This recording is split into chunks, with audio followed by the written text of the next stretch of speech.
em Atos, no capítulo 2, para a honra e glória do Senhor nosso Deus. No versículo 37 em diante, que nos diz o Senhor assim,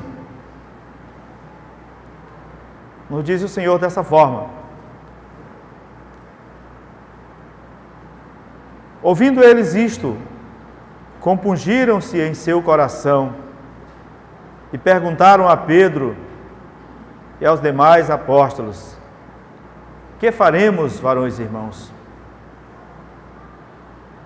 E disse-lhes Pedro: arrependei-vos, e cada um de vós seja batizado, em nome de Jesus Cristo, para perdão dos pecados, e recebereis o dom do Espírito Santo, porque a promessa vos diz respeito a vós, a vossos filhos, aos que estão longe, e a tantos quantos Deus, nosso Senhor, chamar. E com muitas outras palavras, isto testificava e os exortava, dizendo: salvai-vos desta geração perversa. De sorte que foram batizados os que de bom grado receberam a sua palavra.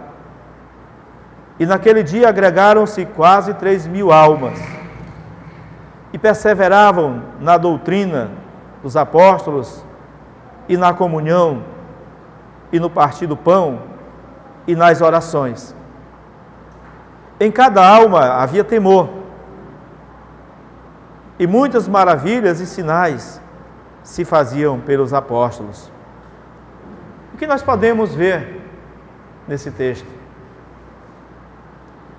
Nós podemos ver os discípulos reunidos em conformidade com o dito de Jesus. Jesus Cristo disse que eles deveriam ficar naquela cidade e reunidos até que fossem revestidos do poder. Mas por que o Senhor queria tanto revestir de poder os seus discípulos?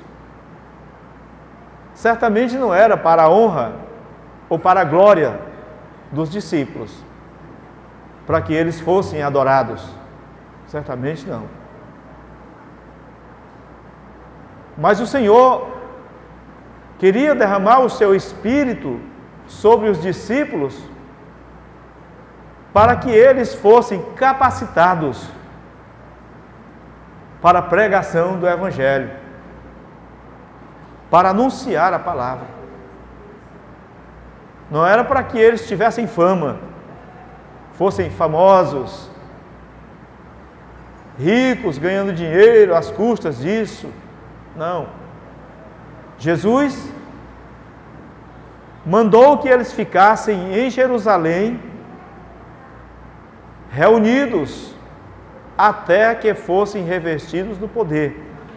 E o revestimento do poder também seria um sinal de que Jesus, que tinha morrido e tinha sido crucificado, tinha sido morto e ressuscitado, estava com eles. Da mesma forma que ele tinha prometido. Jesus prometeu que estaria com os seus discípulos todos os dias, até a consumação dos séculos. Jesus prometeu isso. E quando ele prometeu também que eles seriam revestidos de poder, isso se cumpriu em Atos, no capítulo 2. Eles foram cheios do Espírito Santo, foram cheios do poder de Deus. As suas vidas foram revestidas. A partir daquele momento, os discípulos tiveram uma compreensão mais forte, mais firme de que aquele que tinha morrido na cruz e também tinha ressuscitado, tinha subido aos céus, estava com eles. Ele tinha apenas voltado à sua forma original, à sua forma invisível, intocável, à sua forma de que, se o homem olhasse para ele, não conseguiria viver. Essa era a forma que Jesus estava agora. Agora, Jesus, ele apareceu aos seus discípulos em outra ocasião, por exemplo, a João na ilha de Patmos. Ele apareceu de uma outra forma que João podia ver, podia contemplar e não morresse. João estava preso na ilha de Patmos por causa da palavra. Aquela ilha de Patmos era uma ilha que as pessoas não poderiam viver ali, é uma ilha perigosa. Muitas feras ali existiam. E foi criado ali um presídio naquela ilha. Era difícil um presidiário, um prisioneiro sair dali. Era muito difícil. E João foi lançado lá, naquele presídio, como uma pessoa impossibilitada de viver no meio da sociedade. E ele era apenas o quê? Um discípulo de Jesus. Pregava a paz, a glória de Deus. E ele foi lançado ali. E ele viu Jesus ali com os olhos de fogo, os cabelos brancos como a pura lã, os pés reluzentes. É uma figura que poderia até ter medo, e poderia se assombrar ou poderia até morrer, Mas o Senhor apareceu para João na ilha de Patmos de uma forma que ele pudesse ver e entender, para poder contar depois para a igreja e provar que o Senhor estava ali, estava com ele. E esse testemunho, ele vem passando de geração a geração e chegou até nós, e eu creio nisso. E você também crê nisso, que João, na ilha de Patmos, viu realmente o Senhor. Até porque ele mesmo disse: eu sou Jesus. Ele disse que viu um semelhante ao Filho do Homem. E ele descreve depois que era o próprio Jesus, o que foi morto, mas ressuscitou e vive. Então, Jesus Cristo maravilhoso, ele habita no meio da igreja. E foi justamente isso, irmãos, que aconteceu em Atos, no capítulo 2. Jesus já tinha ressuscitado, mas cumpriu com a sua promessa de derramar o seu Espírito sobre a sua igreja. Os discípulos eram obedientes e eles ficaram em Jerusalém, reunidos, e já estava há 50 dias que tinha se passado a Páscoa, e eles estavam reunidos ali. Quando veio do céu um som veemente e impetuoso, encheu o templo, e foram vistas por eles línguas repartidas como que de fogo e pousando sobre cada um deles. Mas não foram somente os discípulos que viram isso, não. Naquela data, que era uma data festiva, estavam ali muitos estrangeiros até, inclusive cidadãos romanos, Panfilha, Etiópia e muitas outros cidadãos estavam ali porque era uma data festiva, era a chamada festa de Pentecostes. Aquela festa era uma festa muito conhecida e iam para lá tanto os judeus que moravam em outros países, como também outros de outra nacionalidade, atraídos por aquela festividade, iam para lá, para Jerusalém. E o interessante é que eles também viram a glória de Deus sendo derramada sobre os discípulos. E eles ouviram os discípulos falando em outras línguas e glorificando a Deus. Eles viram isso, a ponto de que os que eram crentes ficaram maravilhados com aquilo. Ficaram maravilhados com aquilo.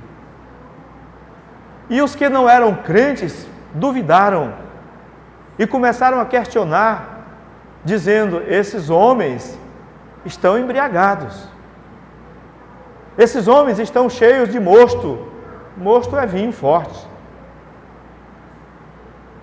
Esses homens estão cheios de mosto. E começaram a censurar aquilo, porque eles estavam cheios do Espírito Santo e falando em línguas na igreja. Foi quando Pedro tomou a palavra e começou a explicar que aqueles homens não estavam cheios de mosto, como eles estavam pensando. Vejam as palavras de Pedro, em Atos, no capítulo 2, verso 14 em diante. E Pedro, porém, pondo-se em pé com os 11, levantou a voz e disse-lhes: varões judeus, e todos que habitais em Jerusalém, seja-vos isto notório, e escutai as minhas palavras. Estes homens não estão embriagados, como vós pensais, sendo esta a terceira hora do dia. A terceira hora do dia, hoje, para nós, sabe que hora é? 9h da manhã. É a terceira hora do dia para eles lá. Porque tinha a parte escura, de 12 horas, e a parte clara, de 12 horas também. E então a terceira hora do dia, era 9h da manhã. E eles estavam lá nesse horário, glorificando a Deus. E aqueles que duvidaram, imaginaram que eles estavam cheios de mosto, estavam embriagados.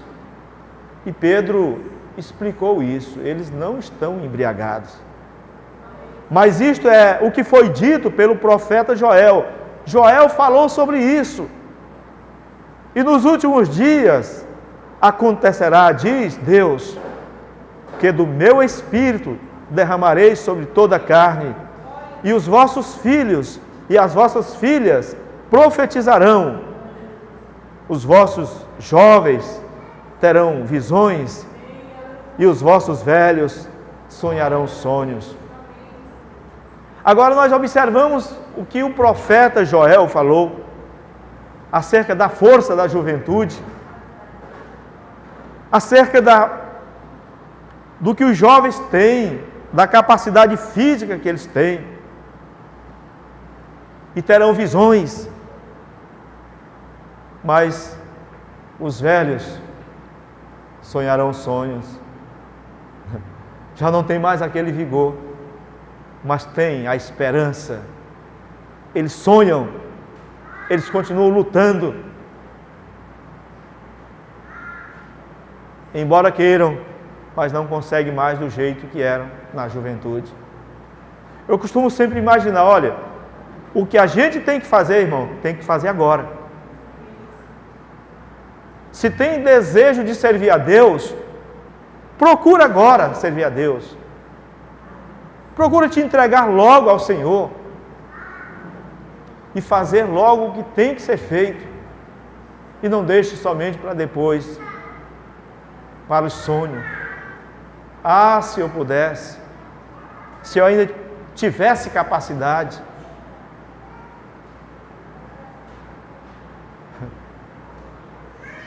Vão-se os dias, né? E o que eu fiz? Poderia ter feito mais.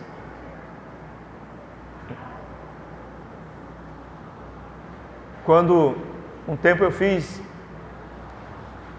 um exame de gastrite, estava sentindo muita queimação, eu fiz o exame. Eu nunca tinha feito aquele exame. E o médico, quando fez, tirou um pedacinho lá para fazer a biópsia. Eles sempre fazem, né? Detectou. Quando ele fez esse exame, não foi com algum medicamento para dormir, não. Eu estava vendo na tela. A segunda vez foi dormir, né? A primeira vez que eu fui sozinho, eu vi tudo. E depois ele me mostrou lá na tela também. E eu consegui ver realmente aquela ferida, né? No estômago, gastrite erosiva. Mas só que a princípio ele dizia, vamos fazer o exame primeiro para saber que tipo de gastrite. E então quando eu fui receber depois aquele exame, vi com clareza aquele negócio, aquela ferida realmente, e fiquei assustado. E fiquei imaginando se for o pior, né? Se for a doença, eu deveria ter feito mais coisa. A primeira coisa que eu me lembrei foi do Evangelho. Eu deveria ter feito mais. Eu deveria ter me dedicado mais. A gente se envolve com trabalho, com estudo, com tantas coisas. Me lembrei da rua, da pregação nas praças, que isso não requer hora. Toda hora tem gente lá na praça. Me lembrei, um monte de coisa passou na mente.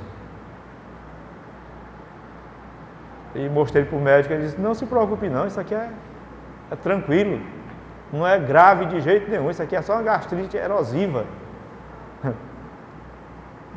Mas eu já tinha passado 1001 coisa na minha cabeça. Lá, no laboratório, para o médico, eu peguei e fui direto para lá. Então eu me lembro dessas coisas, comparo essas coisas com aquela época em que depois da idade avançada, já não se pode mais fazer o que se fazia antes da juventude. A recomendação é tomar uma decisão mais breve possível. Se é servir a Deus, servir. Não se pode servir a dois senhores. O tempo passa e Jesus está voltando. A promessa de Jesus Cristo, Ele cumpre, que Ele é verdadeiro, que Ele está no meio da igreja. A igreja que eu faço parte, que eu estou assistindo os cultos. E que eu preciso também produzir frutos. Essa é a verdade. E não posso deixar para depois. Não posso deixar para depois. Então, Pedro explicou isso aos discípulos. Ele disse, e também do meu espírito derramarei sobre os meus servos e minhas servas, e naqueles dias e profetizarão, e farei aparecer prodígios em cima no céu, e sinais embaixo da terra, sangue, fogo e vapor de fumaça. Irmãos, quando se trata de sinais nos céus, é uma coisa que acontece constantemente. Circula nos vídeos no YouTube uma certa região em que as nuvens simplesmente se formaram num formato arredondado e comprido e fazia um barulho e trovões somente ali dentro dos raios na própria nuvem e baixa, né? Não estava alta. Então ela se deslocava nesse fenômeno, que a ciência chama de fenômeno. A ciência explica isso. Mas ali, aquela nuvem, existia descarga elétrica e um grande barulho nela. Né? Então é sinal. Mas a ciência diz, é um fenômeno. Eu me lembro que na época de Moisés, nós vemos na Bíblia Sagrada, Moisés fala na Bíblia, dizendo, o Senhor... Ora, se Moisés estava no monte, Deus mandou que ele fosse para o monte receber as tábuas de pedras. E realmente receber a lei, né? E realmente estava lá esperando o Senhor. Então ele foi consciente, né? Crendo que o Senhor estaria ali. Então a visão, a narração de Moisés é uma. Disse que foi lá ao monte e lá o Senhor apareceu. E eu vi o Senhor escrevendo com o seu dedo os 10 mandamentos em tábuas de pedras. E ele chegou lá embaixo com as tábuas de pedras e entregou para o povo e falou os 10 mandamentos que o Senhor Deus tinha lhe dado. Veja a forma que Moisés falou. Deus me falou isso, me entregou, e aqui está os 10 mandamentos que ele escreveu com o seu dedo. Mas a história, os historiadores dizem assim, eu lendo um dia desse, um historiador da época que narra essa história, no ponto de vista, né, histórico, diz, naquele dia que o povo hebreu estava naquele deserto, o homem chamado Moisés subiu para o monte e do nada apareceu uma densa nuvem. Ora, se o dia estava muito claro e tranquilo como os outros dias, de repente apareceu uma nuvem com relâmpagos e trovões. Diz, um fenômeno aconteceu nessa nuvem com relâmpagos e trovões. Essa é a forma que a história narra, que a ciência fala. Foi um fenômeno. E nós dizemos o quê? Foi Deus. Não deixa de ser um fenômeno, porque é um caso diferente, anormal. Mas a Bíblia nos explica que ali era Deus. O que o povo lá embaixo estava vendo era trovão e relâmpago. O restante do povo de Israel que estava no monte, no sopé do monte, estava vendo trovões e relâmpagos. E Moisés, que estava lá no monte, estava ouvindo a voz de Deus e o dedo de Deus escrevendo com fogo, como que fosse fogo. Ele via o dedo de Deus escrevendo. É isso que nós precisamos crer com o nosso coração, saber que Deus é Espírito e importa que os seus adoradores o adorem em Espírito e em verdade. Não deixe para depois. Vamos servir a Deus agora. Venha almas para o reino de Deus, porque o Senhor está bem presente no meio do seu povo. Que o Senhor nosso Deus nos abençoe e nos guarde em nome do Senhor Jesus Cristo. Graças a Deus, nós vamos agora honrar ao nosso Deus com a oração. Mas antes, eu quero apresentar aqui aos irmãos, né? Graças a Deus está conosco hoje o nosso irmão Francisco Veras, né? Pai do Lucas, né? Da esposa da irmã Francisca Veras, pai da Rebequinha. Cadê a Rebeca? Ela está, a Rebeca, batendo palmas ali. O irmão Manuel, está ele ali também, o Manuel também, graças a Deus está aqui conosco.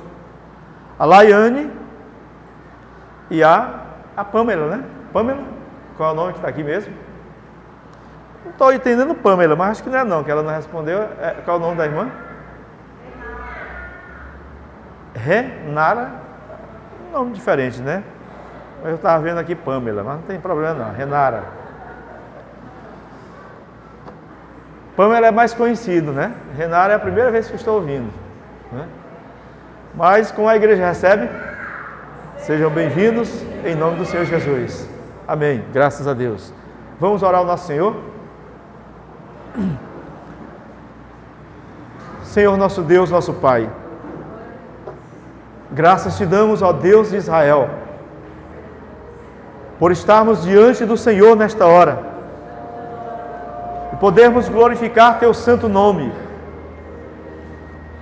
podermos entregar, meu Deus, nossa vida, Te pedindo perdão por nossos pecados, por nossas transgressões, Te pedindo perdão, meu Deus, e Te pedindo também que continue nos abençoando, enchendo a nossa vida com o Teu Santo Espírito e com mais ânimo para Te servir, Senhor. Abençoa, meu Pai, agora o Teu servo, que apresenta a sua vida, que apresenta, meu Pai, o seu coração, pois se encontra enfermo, se encontra atribulado, se encontra em dificuldade financeira, conjugal, familiar, qualquer que seja a dificuldade, qualquer que seja o problema, eu Te peço, Senhor, cura agora, meu Deus, este servo, cura agora, meu Deus, esta serva, em nome do Senhor Jesus Cristo. Opera em sua vida, Senhor, opera, meu Deus, em seu coração, pois o Senhor é o nosso refúgio e a nossa fortaleza. Pai Celestial, em nome do Senhor Jesus Cristo, abençoa agora, meu Deus. Amém, Senhor Jesus Cristo. Graças a Deus. Louvado seja o Senhor. Que o Senhor opere, curando, resolvendo os problemas, em nome do Senhor Jesus. Tu és fiel, Senhor, meu Pai Celeste, pleno poder aos Teus filhos darás. Nunca mudaste, Tu nunca falhaste, tal como eras, Tu sempre serás. Tu és fiel, Senhor, meu Pai Celeste, pleno poder aos Teus filhos darás. Nunca mudaste, Tu nunca falhastes, tal como eras, Tu sempre serás. Tu és fiel, Senhor, Tu és fiel, Senhor, dia após dias, sem fim. Tua mercê me sustenta e me guarda, tal como és, Tu sempre serás. Pleno perdão Tu dás, paz, segurança, cada momento me guia, Senhor, e no porvir, ó que doce esperança, desfrutarei do Teu vivo favor. Tu és fiel, Senhor, Tu és fiel, Senhor, dia após dias, com bênção sem fim. Tua mercê me sustenta e me guarda. Tu és fiel, Senhor, fiel a mim. Amém, graças a Deus. Vamos honrar o nosso Deus também com as ofertas. Quem tiver oferta, pegue a sua oferta, fique com ela em sua mão, ore, apresente ao Senhor a sua oferta. Convidar o irmão Chagas para fazer a oração pelas ofertas e também pelos ofertantes. E depois, o conjunto IEFAP canta o hino enquanto se faz a coleta das ofertas.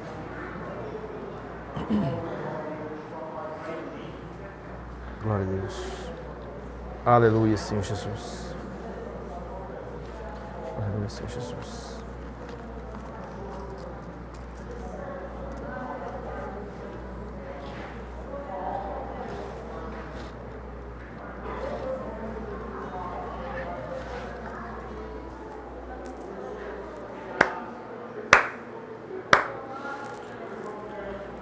Aleluia, Senhor Jesus. Glória a Deus.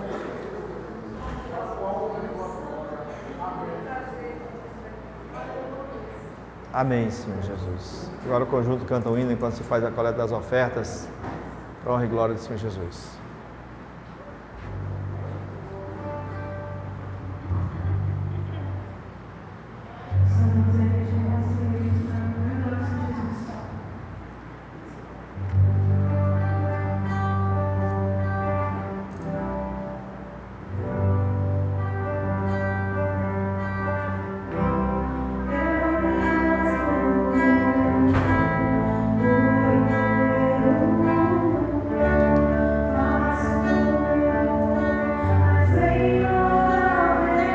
Aleluia, Senhor Jesus.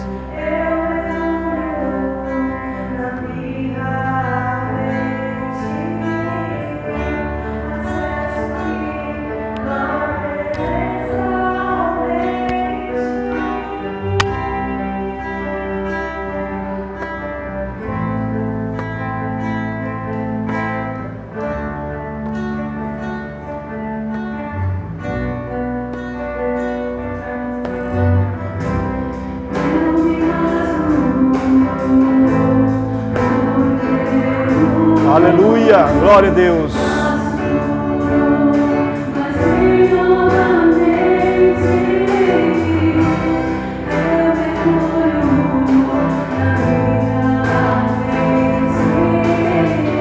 Aleluia, vai lá.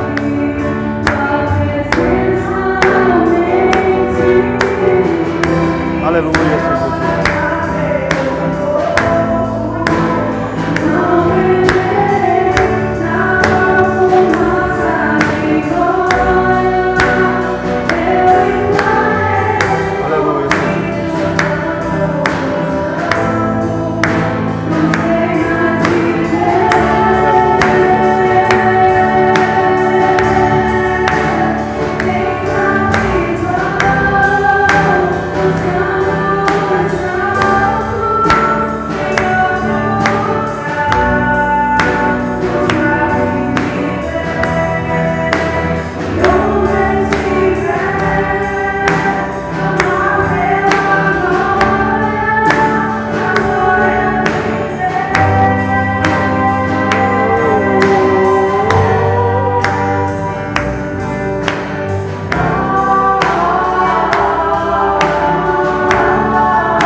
Amém.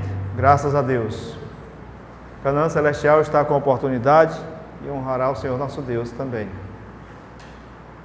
E em seguida, Nova Jerusalém.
Sada vem já.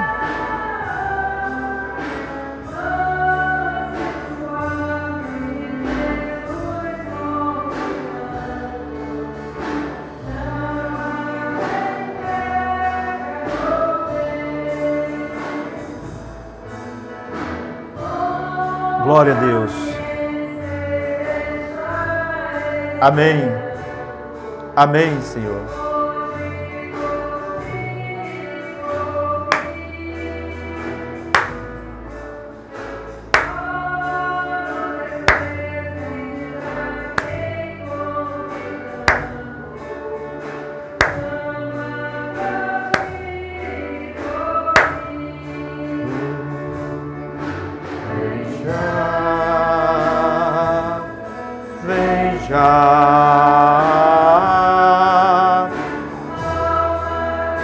Sada vem já. Glória a Deus.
Aleluia, Senhor. Glória a Deus.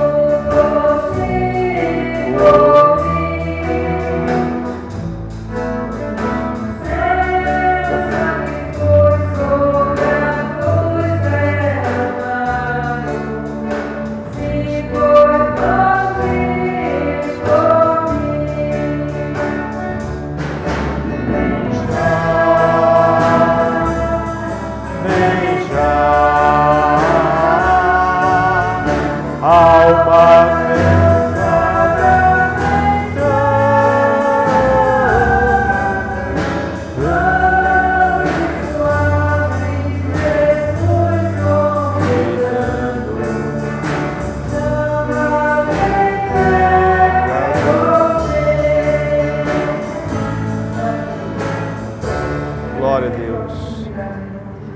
Aleluia. Glórias a Deus.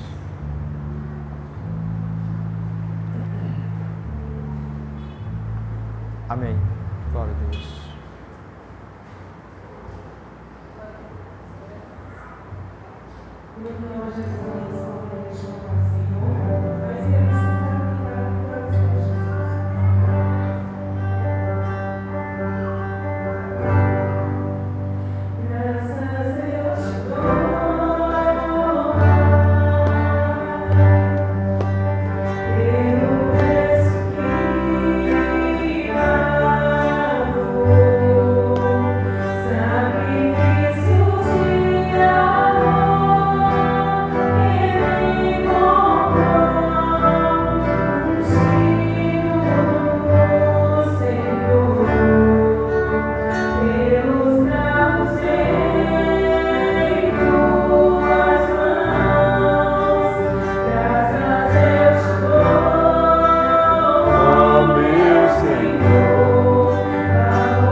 Glória a Deus, aleluia.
Glória a Deus.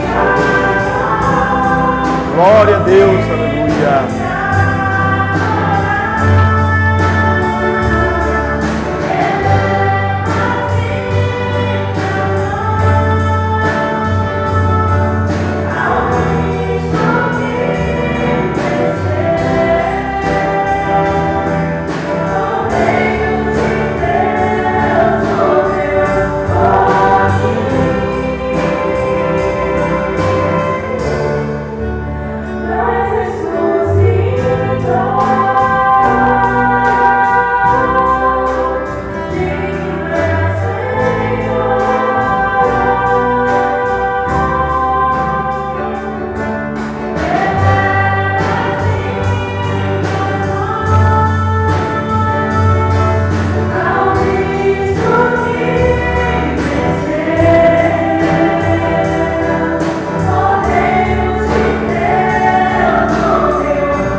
Amém, graças a Deus.